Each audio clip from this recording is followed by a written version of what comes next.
So I mean, correct me if I'm wrong, but you directed a few adaptations. I think this is only the second one you've actually adapted, wrote yourself as well. Is that true? Or Well, it's the second one that got made. Yeah, okay. that's true. There have been other, But but Oh, yeah, gotcha. like it is the the second one that got made. the deep end we adapted from a novel. Mm. Yeah. What made you decide to kind of adapt Sigrid's novel? Was it just something you read and kind of like went after, or? Yeah, we read it soon after it was published in 2018, in the late winter, early spring of 2018, and um, just immediately thought it could possibly be an adaptation. And the book is different than the script turned out to be. There's a lot of literary digressions and other aspects of her story in the book, but the central story, the spine of the book, we thought really could be a movie. And we met Sigrid soon after and got on with her and optioned the book and started that process. And it's been a 6 year kind of odyssey, labor of love, really, but it's been 6 years. Were you guys aware that Almodovar was also adapting one of her books? What? Yeah. I mean, they both played at New York Film Festival last year. That's right. It's the only reason I know. I was like, I We, saw them within a week of each other. we were in the same venue one after the next, one of those screening nights. It was very fun. Okay. Yeah, And two actresses we know and love very well, and made Julianne made movies and with. yeah, Julie Oh, and sure. Of Matilda course. were in his movie. Yeah, we actually went from the Q&A of The Friend to sitting in the audience and watching The Room Next Door. It was really at Alice Tully Hall, which was really kind of great. But it was actually so crazy because when we started working on The Friend was newly published, and he was adapting a book that was written in the time that we were kind of It was the book that struggling it to was the get our book that Sigrid wrote being made. after the Friend. Um, Oh, It's, gotcha. it's called What Are You Going Through, the title of the book. but the idea that with such different starting points that we would both end up kind of debuting in the same festival cycle was very like Yeah. surprising and yeah, serendipitous. Mm. Yeah, I think I reviewed both movies for the same outlet also. Oh, that's Oh, wow. Oddly, fun. back to back, almost back to back also. Um, but do you guys usually work like on the previous adaptations? Do you usually work with the author so closely that you actually met with her and she was involved Well, somehow, or? Sigrid wasn't involved with the script. And that's one of the things she said to us when we first met her was, I'm not a screenwriter. I don't know how to write a script, so go with God sort of thing. But she was, given that it took so long, we would have regular dinners with Sigrid and got to know her quite well personally and really became good friends. And she was a great sounding board, but she wasn't actually involved in the writing of the script. And I guess our previous adaptations, the authors had passed. So Yeah. Oh, Henry James and Elizabeth Sanksay Holding. So there was no one to look over our shoulder. Mm. so the fact you're making this movie where the dog's going to play a huge role in it. I mean, how do you go about finding a Great Dane? I haven't seen that many Great Danes in movies in general, so I'm not really sure if there's like a big like if I know there's a lot of rumors and There's there's Scooby-Doo And oh. and Marmaduke. Well, Scooby-Doo was CG, wasn't he? Scooby-Doo No, CG too? Yeah. I was kidding. When we met the trainer we worked with, Bill Berloni, and with him started looking for the dog. But the first thing Bill said to us was, "Does it have to be a Great Dane?" We held up the cover of the book It- where there's a photo of a Harlequin Great Dane Mm. and we were like, yes, it has to be this dog, this Great Dane. So that search took quite a while, months and months, and we were traveling around the country looking for the perfect, kind of movie star dog to carry the movie. And Yeah. we found him in Iowa. Mm. And he was a little too young for the role. He was still had a little bit of puppy in him at the time. And then because of the delays starting with the pandemic, he sort of aged right into his role because he was 6 when we shot, and it was perfect. Mm. And what about finding Naomi? I mean, did you know her beforehand? Did she have? Do you know she had some kind of dog experience at all, or was it not even like a factor? It was just kind of like she was a good actor, and you just want to.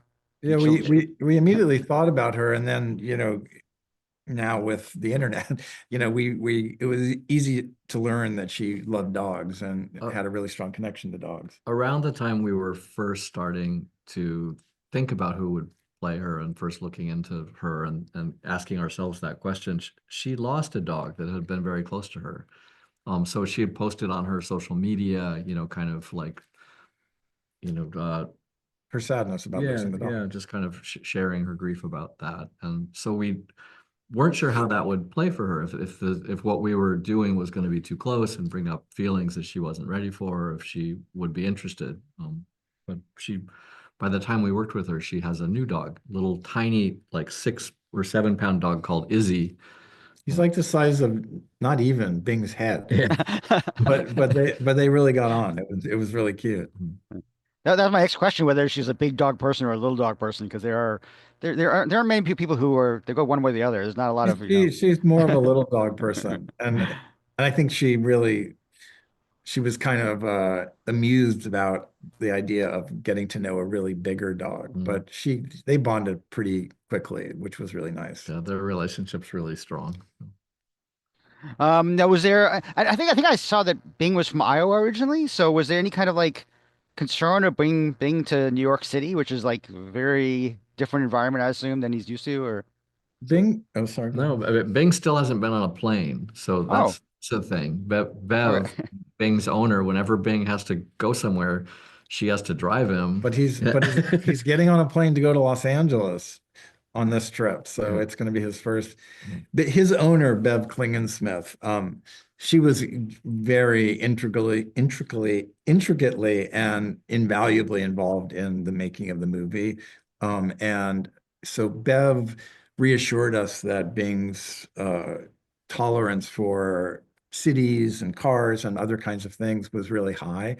And after getting to know him, I mean, he's unflappable. I mean, the city was one thing, but taking him to film festivals like to Telluride and Toronto, and where he's sort of mobbed by people, and we thought, well, we wondered what that was going to be like. But really, the dog's unflappable. I He mean, was really, very poised on the red carpet in he's the most Toronto. nonchalant movie star we know.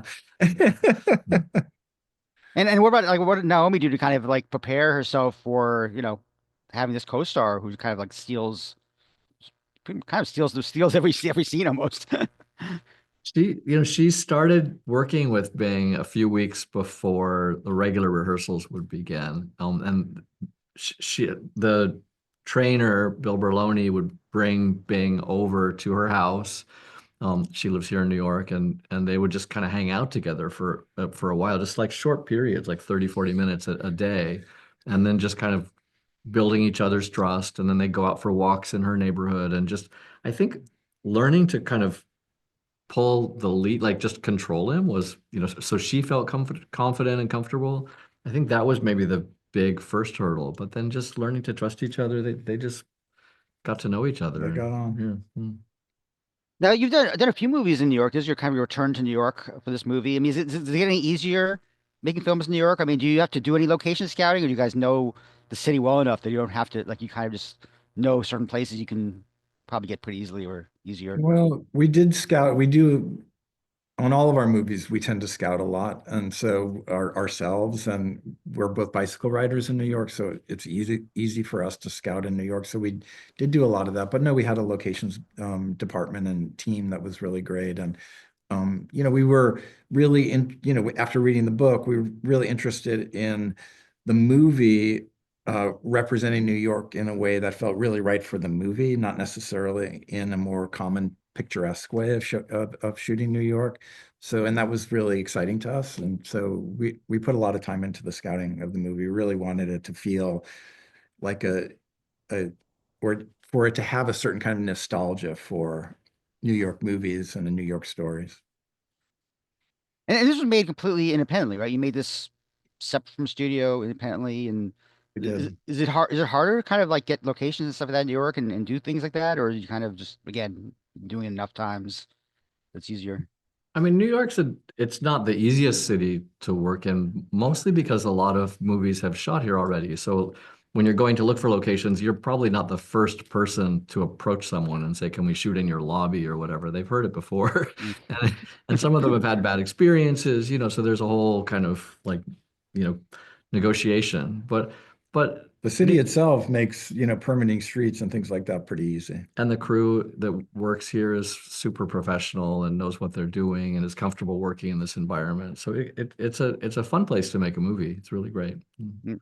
And what about getting Bill Murray? I mean, that's kind of interesting because when you bring Bill Murray into a movie, people automatically assume it's a comedy, maybe not realizing what happens to him in the first 10 minutes. So, can you talk about getting Bill Murray? I mean, he'd worked with Naomi before, obviously, in Yeah. St. Vincent, I We, think. Well, I mean, Bill was the first person we thought of to play Walter. And in our first conversation with Naomi, she asked us who we were thinking of, and we brought up Bill, knowing that they had worked together.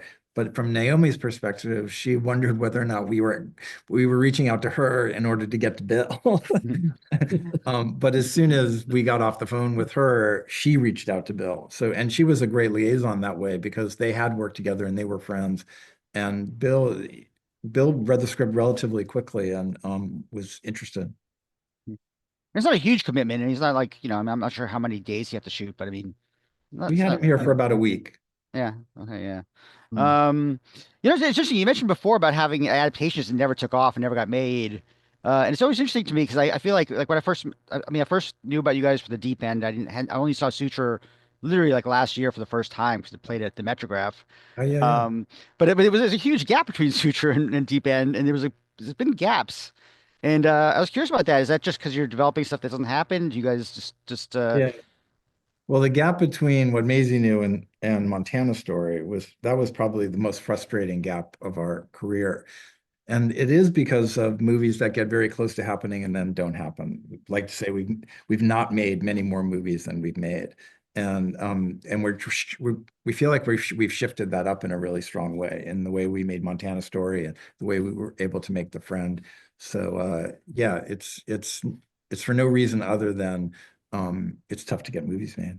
Mhm. You guys ever feel like this movie like that didn't get made, like maybe, oh, let's revisit this, or is it sort of like you always feel like moving on and just kind of No, we have several scripts we're interested in getting back to. So yeah. And also, I'm always surprised you guys haven't really delved into television because so many other filmmakers have gone into television directing. It seems like in some ways, it's depending on how involved you are, you could just direct a pilot, and But is that something you guys never had any interest in, or just busy other We've things? we've developed a couple of TV shows Oh, that among the okay. projects that we've developed that haven't gone. There are a couple of TV shows and a couple that we're very fond of actually. Well, one that got very close to being made also. I mean, we wrote up the first episode and Bible for the series, and but it didn't get made. It got bought, but it didn't get made. Well, listen, it's great seeing you guys again. Hopefully, it won't be however many years it was since Maisie. I'm not sure when that. It must maybe been 10 years or more. I don't know. Yeah. Could a while. But congratulations on this. It's going to get a New York release and it's going to be a wide release, so people are going to see it, and Yeah. a lot of dog lovers out there for sure. And so, thanks a lot. Nice to see you guys again. Thank Really you. nice Nice to to see see you. you. Take Okay. care.